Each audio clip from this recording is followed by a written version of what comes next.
Hello, everyone, and welcome back to Connect and Convert, your sales accelerator podcast, where we share weekly insider secrets to growing your sales faster than ever. I'm Dennis Collins, your host, and my co-host. Hello, Leah. Say hello. Hi. Hello, hello.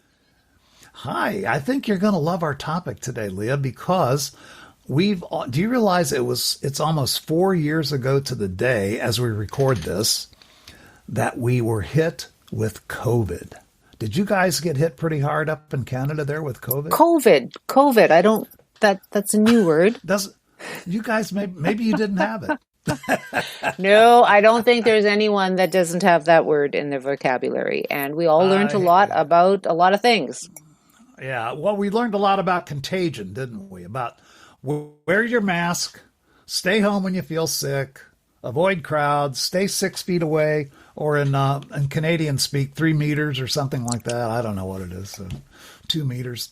Anyway, wear your mask, stay home, avoid crowds, wash your hands for at least a minute, right? We learned how to wash our hands. And by the way, get your shots, okay? But today, I want to talk a little bit about a different kind of contagion. I want to talk about emotional contagion. What the heck is that? Well, yes, very spooky. Well, brain science is very clear. It's an automatic and subconscious response that causes humans to mirror or mimic the behaviors around them. By the way, I have a 4-year-old and a 3-year-old grandchild, a 4-year-old granddaughter and her 3-year-old brother. I already see it in them. The 3-year-old absolutely mimics what the 4-year-old is doing, both physically and emotionally. So it's a real thing. We're built on a biological level to mimic others. We are wired to respond. We're very good at picking up on each other's emotions, both positive and negative. Without even trying, unfortunately, it's unavoidably human. It's how we make connections, Dennis. Absolutely. And it's a good thing. We have these neurons that fire when we watch someone else do something, even when we're not doing the same thing. Laugh and the whole world laughs with you. Did you ever hear that one, Leah? Absolutely. Yeah, automatic response. Remember back in the day of the old 1950s and 60s TV shows, they used laugh tracks. Why did they use a laugh track? They did it so to prime laughing. It's a way of showing empathy. As you said, Leah, it's a connecting device. And we are all very bad at controlling emotions. Even when we can modulate our moods, we tend to be able to do so only in spurts. So, Leah, you might ask, why and I'm does asking. this matter in sales? And it's a great question. Here's the deal. Go ahead. No, I was just going to say it's something that is so basic, and sales actually is. Think about it. It is, it's not necessarily something that's learned. It can be focused on various products and different types of businesses. But this basic ability to connect is what people are looking for when they're interviewing potential salespeople. It's how are they able to relate to others? How comfortable are they with others? And that's all part of this mimicking. It is. And it has, as all things, a good side and a bad side. So let's say, you and I have both been in the sales business for a long time. Let's say that somehow we're irritated or frustrated. A customer has done something that irritated us. And all of a sudden, we develop an emotional response to that. What happens? When a salesperson demonstrates that emotional response that's negative, guess who picks it up? It's contagious. However, the good news is the positive emotions can also be conveyed. Confidence, assertive probing questions about needs, relevant solutions. Prospects say yes 50 to 70% of the time when We're asking relevant questions. Non-assertive, wishy-washy, I don't want to seem pushy behavior drops to no more than 30% closure. So when we're relaxed, confident, and assumptive, those emotions are transferred to the customer, just like negative emotions are, thereby giving us a better chance to make a sale. How does that check in with what you have found in your career, Leah? Well, it's, again, think about the customers that you feel the closest to, the ones that are the easiest to feel closest to. They're the ones that are very similar to you. They have a connection with you, you with them, and you're not even trying. Then there's the clients that you have to work to have that connection with. You recognize them. Maybe they remind you of, Uncle Harry at Thanksgiving, and you know how to work with them. You know how to deal with how they're speaking, so you're able to connect with them by a little bit of work. Then there's those ones that, I don't get it. I don't understand these people. I don't want to work with them. Well, customers have that same feeling towards us too. And it's what we do, how we manage those types of relationships that make the difference. Precisely. We have control over the emotions that we portray. For instance, let's give some examples. I like to give hard examples. So, what would be considered weak or negative or passive behavior? Have you ever heard a salesperson, I'm just checking in? Well, I was kind of hoping and wondering if blah, blah, blah, blah. Hey, I have my whole day open. Have you ever heard that? Oh, absolutely. What do you think? What's the best time for you? And sometimes when we hear these kinds of things, I know I'm interrupting you, Dennis, but sometimes you hear these kind of things and we're sitting on a sales floor in a cubicle and you're hearing the guy next to you or the gal next to you talking like that. Yeah. And that's when it strikes you. But it's tough to hear it within yourself because sometimes you're not in the mood for the less weak, the more direct question. But think about how it's positioning yourself, right? Asking, how do you feel about this? That's giving all the power of the conversation to the client as opposed to trying to connect with them. What's the term you use? Hedge words, Dennis. I've heard you say that. It's hedge words. Yeah. It's like, not quite. It's not really a fence. It's kind of a fence. It's a hedge. I'm not quite sure what I'm saying there. And here I am doing it. Yeah. It's and I think, and maybe, and sometimes, and you're just drawing out. You end up with a very long conversation. But if you actually, and I know, Dennis, you do this all the time. If you actually listen to what the salesperson is saying, they're not saying anything. It's funny you mentioned that. I've referenced this on a lot of our episodes. I listen to a large number of hours of recorded sales conversations. And I'll tell you one thing. When I start hearing the ahs, the ums, the filler words, all of that, the maybes, the sort ofs, I can predict right now, after having done this for so long, I can predict the outcome of that call. It's not a position of confidence. It's a position of weakness. It's a position of uncertainty. And I've heard it.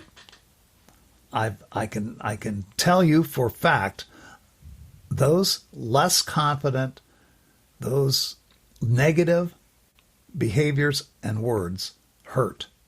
But let's not leave it on the negative. Hold on. I'm going to interrupt you. Ooh, here we have Boomer coming in. Yeah. Hello, Boomer. So I'm going to push you guys aside for just a moment. And just something that comes to mind is something I learned years ago, but it had to do with digital marketing.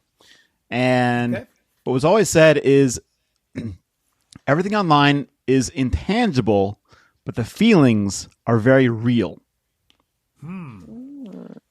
Okay. That applies here, I think, as well. It's very intangible, but the feelings are extremely real and they have an impact. So I just want to add that in there because that just kept going through my head. And it's Paul. interesting. Thank you. Hey, love it. And what you're saying, Paul, is exactly right. Because if I, as a salesperson, am feeling kind of, guess what the prospect is going to be feeling? I love my stories, Dennis. And I remember when Sean and I were replacing all the windows in our home. And in Canada, that's a big deal when you're looking for new windows. So we were down to 2 different potential suppliers. And I asked the one gentleman, I said, so I'd like a comparison. A to B. You're B here. What's the comparison? What would you tell me about A windows? And his answer was, well, I work for B, so I have to say B is better. Guess who we bought from? We bought from A. Oh, gee. Are you surprised? Are you surprised? Because what he said, he wasn't enthused about. He works there. Okay. Why do they have you working here? What he said, it was, talk about a contagion. I completely was infected. You caught his disbelief. You caught it. Yes. It was contagious. So how do we fix that? Paul, yes, the feelings are real, but is there language of confidence that we can use? Thankfully, the answer is yes. Ask with confidence. Assume you'll get what you ask for. Believe you're going to win. Use definite words. Definitely, clearly, obviously, certainly. Emotional words that denote uncertainty. All emotional words work, but these work better. Unsettled, doubtful, or anxious. Okay, let's schedule a next definite step, a definite next step. How about next Thursday at 2 p.m.? That's confident language. There's no question that we're going to make this work. It's just a question of what day we're going to get together to finalize it. A lot of my customers are telling me they have a challenge with, anxiety about, they're doubtful about XXX, whatever it is. What's your biggest challenge, doubt, or anxiety about doing business with us? Ask them directly. That's a question of confidence. A less than confident person would never ask that because they'd be afraid of the answer. A confident salesperson says, give it to me. What's your biggest concern about working with us? Have you ever used anything like that, Leah? Well, absolutely. And that's how you form a relationship. You have to ask those questions. And it is scary to ask those questions. I don't care how long you've been in sales. You can remember those first few calls.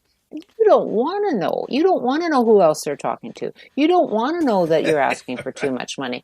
I just want to get out of here and go and be able to think about this. But this all requires practice, and it requires confidence even to practice it. This is a difficult thing. And you can always tell someone who's really, really wanting to get better at this because they're not afraid of the mirror. They're not afraid of self-talk.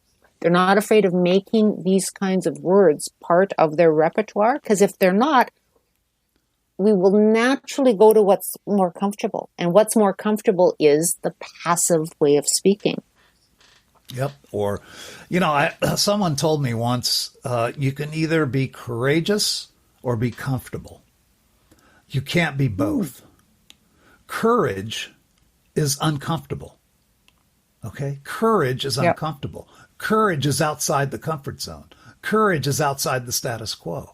The top salespeople have the courage to ask the hard questions that show the customer they have confidence. They're not afraid of the question, and they're not afraid to stand up and show you how much they believe in their product or service.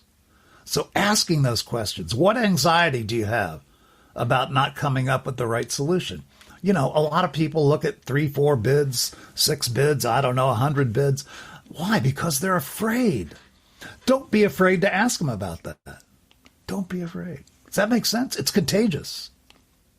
It absolutely is. And being able to have that conversation with people doing what you're doing, whether selling under the same roof for the same company or working in another industry, when you realize that it's part of the human condition, everyone feels this, then it becomes that much easier. But you got to talk about it.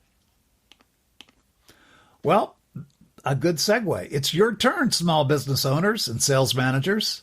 What can you do to monitor this? Well, the best way, of course, is getting either being at a sales conversation in person or getting recordings. But the key is all emotions are contagious. We're human. We connect. We connect both positively and negatively. What emotions are your salespeople displaying that are turning into behavior during their sales conversation? That behavior is either moving you away from or toward the sale. There's no in between. Everything counts. And it's automatic and it's subconscious. As I said, the best way. Dennis, we've all sat. Record and really play. Yeah. No, you're right. And we've all sat in those Monday morning meetings where it's around the table. What's your success story? All you need is one person that had a crappy week last week and does not have a success story to infect everyone. And yes. Okay, think about, right. Okay, we've talked about Wizard Academy before. Think about when you're at Wizard Academy. When you're taking the classes that are offered, and when you're able then to bring that back to your sales force, to your staff generally, it's It's confidence. It's realizing that this is going to be contagious. This is going to affect the whole room, which is why we're so excited that Wizard Academy sponsors us. Imagine how I worked that in. That's beautiful, Leah. Wizardacademy.org if you're more interested. You won't be upset. You won't be sorry that you checked it out. Okay, I think that's going to wrap it up for today. Hey, we're all contagious, not only physically, but emotionally. Control your emotions and you control the outcome of a sales conversation. That's it for today on Connect and Convert, the Sales Accelerator podcast. We'll see you next time.